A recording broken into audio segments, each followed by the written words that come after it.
3, 2, 1, start.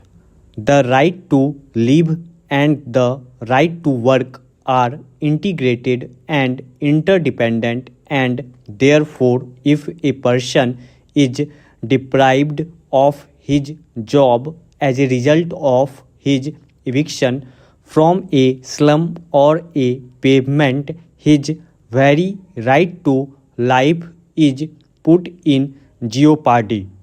It is urged that the economic compulsions under which these persons are forced to live in slums or on pavements impart to their occupation the character of a fundamental right. It is further urged by the petitioners that it is constitutionally impermissible to characterize the pavement dwellers as trespassers because their occupation of pavements arises from economic compulsions. The state is under an obligation to provide to the citizens the necessities of life, and in appropriate cases, the courts have the power to issue order directing the state by affirmative action to promote and protect the right to life. The instant situation is one of crisis which compels the use of public property for the purpose of survival and sustenance.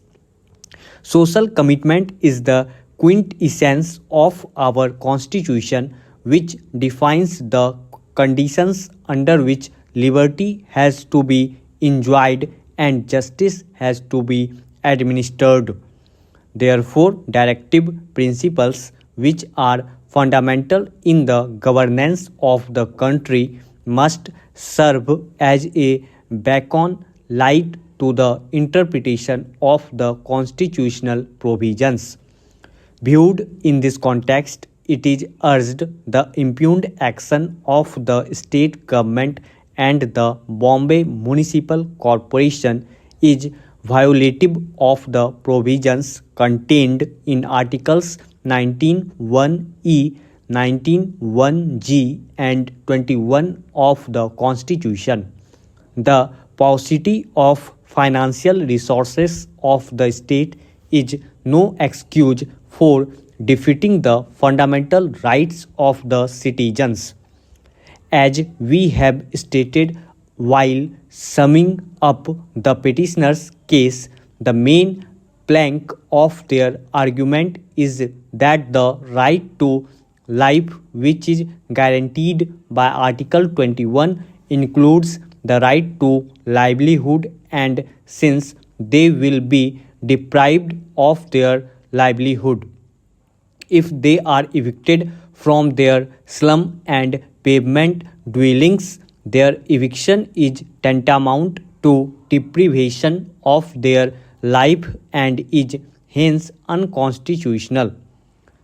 For purposes of argument, we will assume the factual correctness of the premise that if the petitioners are evicted from their dwellings, they will be deprived of their livelihood. Upon that assumption, the question which we have to consider is whether the right to life includes the right to livelihood. We see only one answer to that question, namely that it does.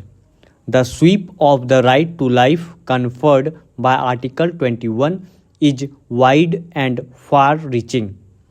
It does not mean merely that life cannot be extinguished or taken away, as, for example, by the imposition and execution of the death sentence, except according to procedure established by law. That is but one aspect of the right to life.